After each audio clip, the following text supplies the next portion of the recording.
stepping into the building to hang out with us today. Qualk, hope you're well, man. Welcome in. Swanny, it's good to be here. I don't know if that's disappointing to see my actual face after that beautiful headshot, but we'll take that chance. Well, we could go wide if you like that better. Is that no? I meant the other one. I meant the other picture from before. Yeah, yeah. I don't know that was really. I mean, look how trim that beard is. That's a guy that had a haircut recently. I mean that guy's looking sharp. This guy here's about to play a little church softball later. I don't care as much about my appearance at the moment. There's nothing more important than when you're on the radio than being coiffed, Qualk, and you are certainly coiffed there. So you look good, man. Hey, and tell us a little bit, update us, because I saw some news, I guess, over the weekend. So are you going to be a part of the Tiger Tailgate show, the pregame show? You do it all, Qualk. Let's be honest. What are you doing? All right, so this fall, I'm doing the if it's on the air, it's probably going to be my voice. We'll see how my voice handles 3 months of this, but I'm doing high school football on Friday nights. I'm doing Tiger pregame show with Scott Reimer, which is just a local show on the flagship station for Clemson. You can get that via the app, the same way you listen to all this stuff down in Columbia. And then you can also hear me at halftime and the fifth quarter show. So those are the things I'll be doing this fall. I don't think you'll be busy at all, Qualk. Seems like you got plenty of time to play church league softball and everything else that comes along with being a good husband. But first and foremost, man, I was talking in hour number 1 about North Carolina, and over the weekend, Mack Brown picking up the commitment of Travis Shaw. And again, depending on where you look, I mean, that's another 5-star interior defensive lineman for the Tar Heels. And, you know, I think it's safe to say, and I kind of went with this angle, that when he was on TV, I don't know if people are putting stuff in his ear to, hey, try to say this, try to make some noise or whatever nationally. But I kind of thought, man, this guy's out of the game. Clearly, he's very much still in the game. And in his little run so far at North Carolina, I mean, he's done a tremendous job. I got to give him an A+ probably on simply what he's been able to do. Yeah, I agree. Look, everybody's grading on a curve, right? Because Clemson has been able to establish something that is largely without precedent in the ACC. The only one that has eclipsed it to this point is the Florida State dynasty of the early 90s and into 2000. You got to remember, about half of that Florida State dynasty, they were out of the ACC. So within the ACC, about 8 years is as long as we've seen a team keep up what Clemson has done nationally. So, yeah, when you're grading them compared to everybody but Clemson, North Carolina's done great. And they've jacked up the fans there. They've really enhanced recruiting. They've done what Dave Doran tried to do, which I think is interesting, that Doran came in saying, we're going to put a fence around the state. And then he did it a little bit, but then the big players like Dexter Lawrence, for instance, would still go to Clemson. North Carolina, what I said is, when you start taking North Carolina seriously, and I'm not talking about on a one-off matchup, underdog, upset, it's 130 degrees on the field, whatever it was a couple years ago when they played. I'm not talking about a one-time deal. I'm talking about to compete with Clemson nationally, game after game, week after week, day after day in the hearts and minds of people. You got to take somebody Clemson wants.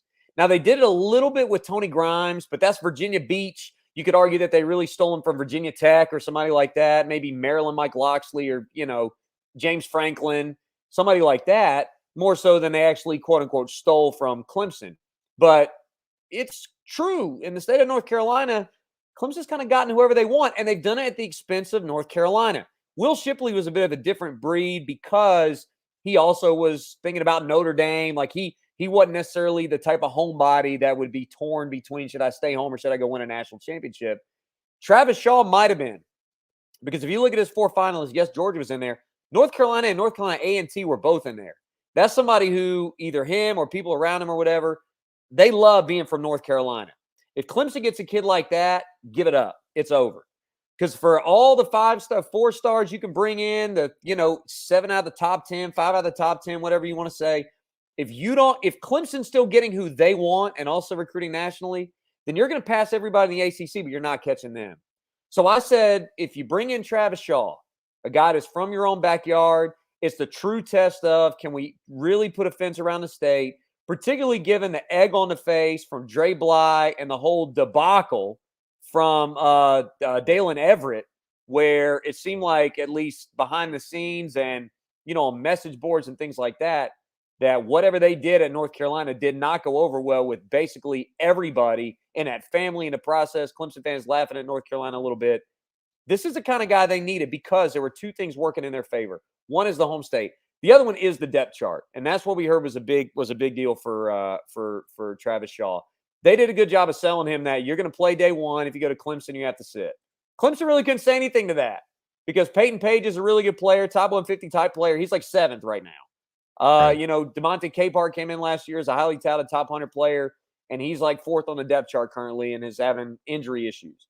Unless you're Brian Brzee or Tyler Davis or somebody that's uncommon, Christian Wilkins, Dexter Lawrence, you're not going to play as a freshman. And right now, if you're stacking uncommon players on uncommon players, you might not play significantly as a freshman even then, But at North Carolina, you're going to play. And I think those things worked in North Carolina's favor. And credit Mack Brown for not forgetting how to recruit just because he got old. And credit him for putting together a staff that can recruit, particularly caring about recruiting in North Carolina. That was a big deal for him.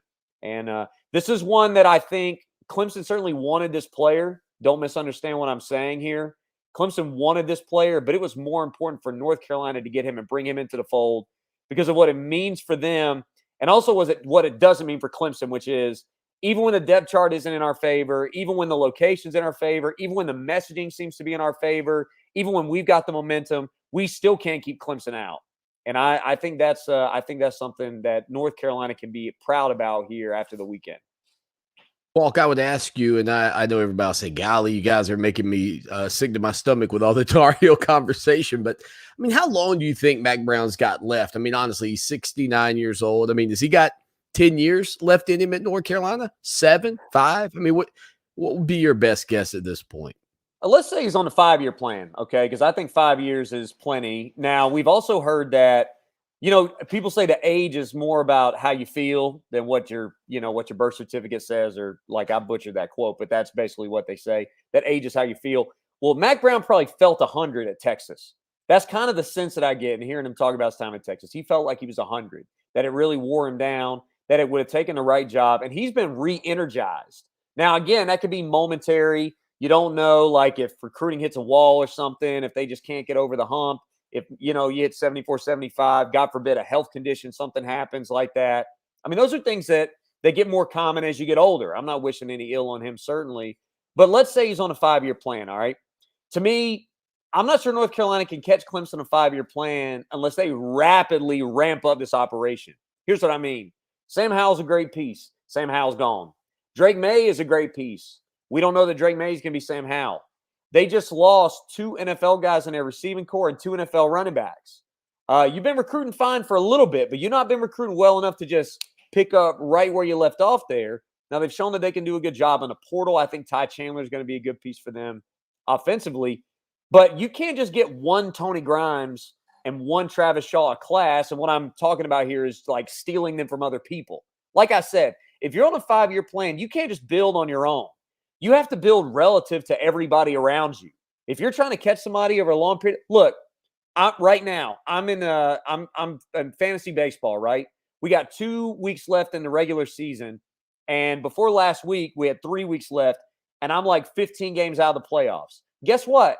I can't just play great if everybody who's right in front of me in the playoffs also plays great, right?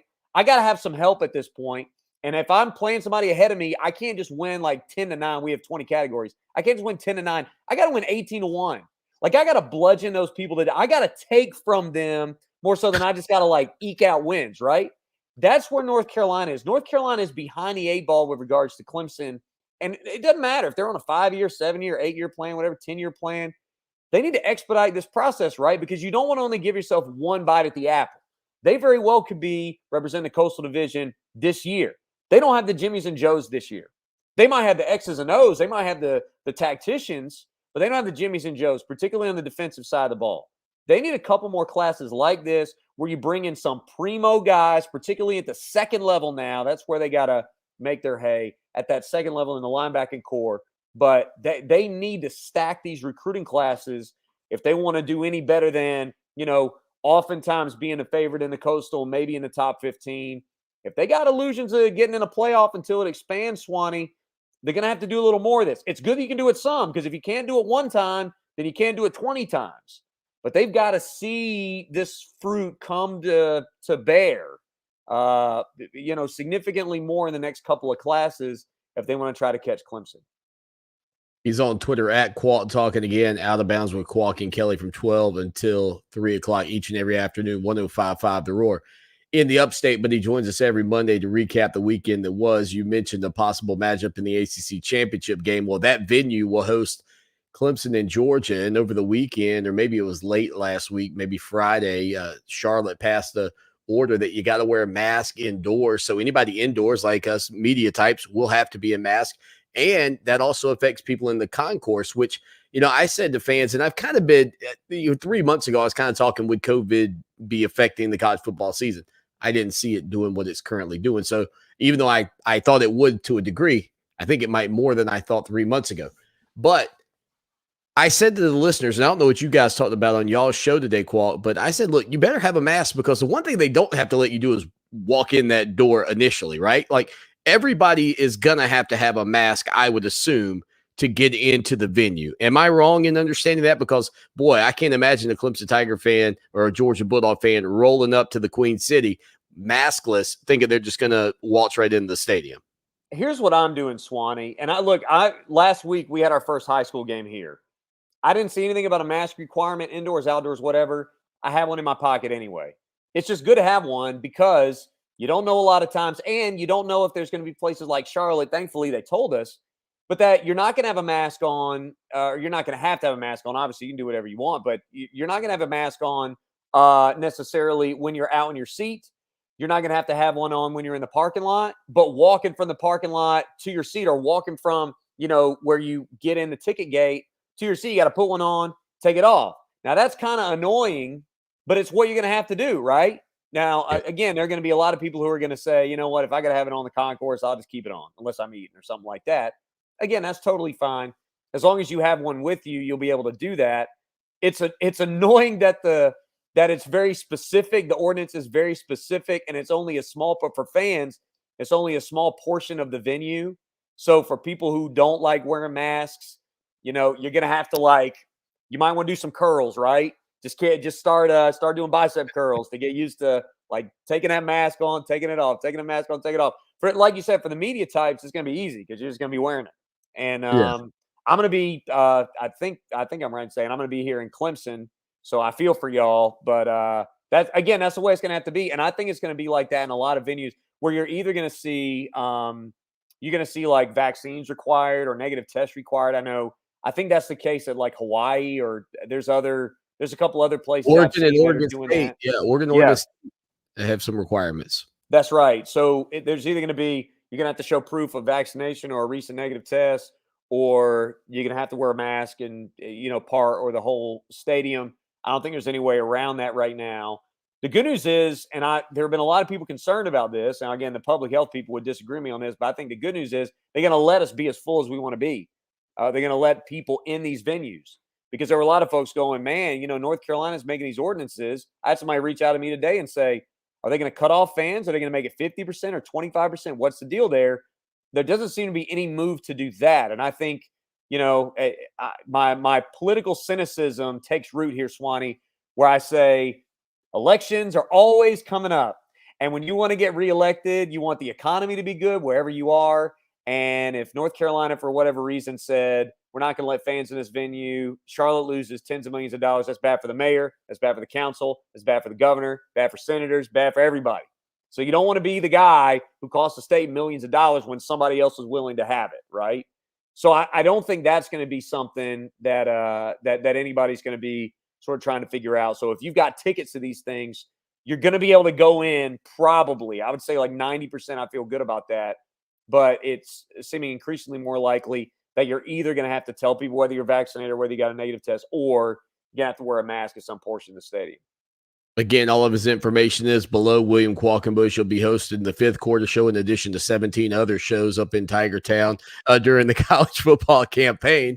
And he's on Twitter at Qualk Talk. Just a couple more things for you, Qualk. Obviously, college football getting underway this weekend. But, man, that opening weekend's really got a couple of marquee matchups and opportunities for the ACC, whether it be Miami and Alabama.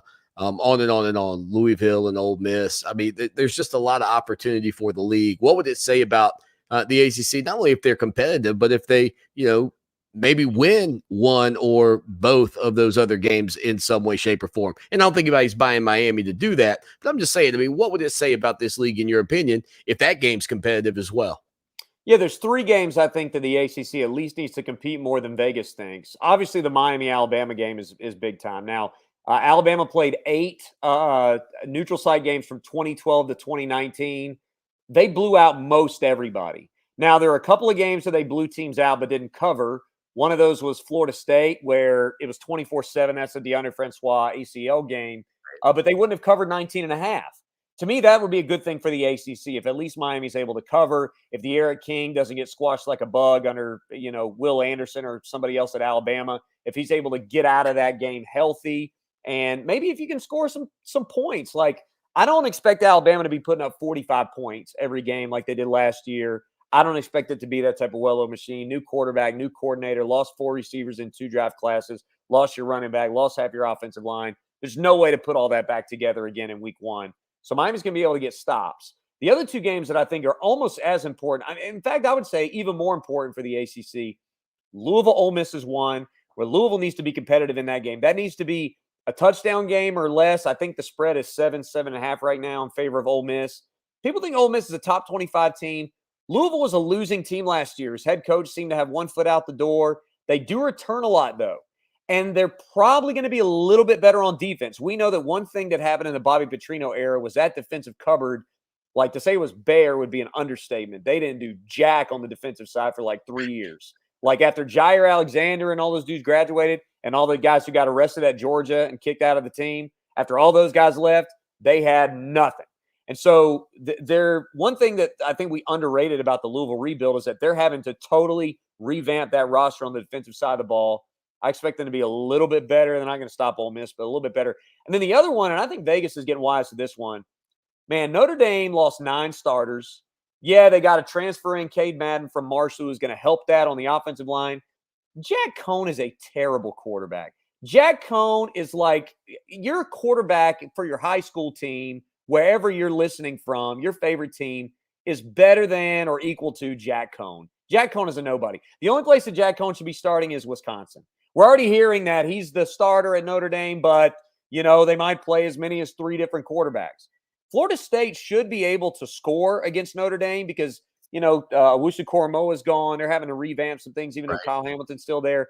And then defensively, Notre Dame they are not a threat to you if you're Florida State's defense. Florida State has a great, great chance at home to win this game. I might pick them straight up because I think Notre Dame takes a significant step back this year on the offensive end, particularly early in the season, no matter who's at quarterback.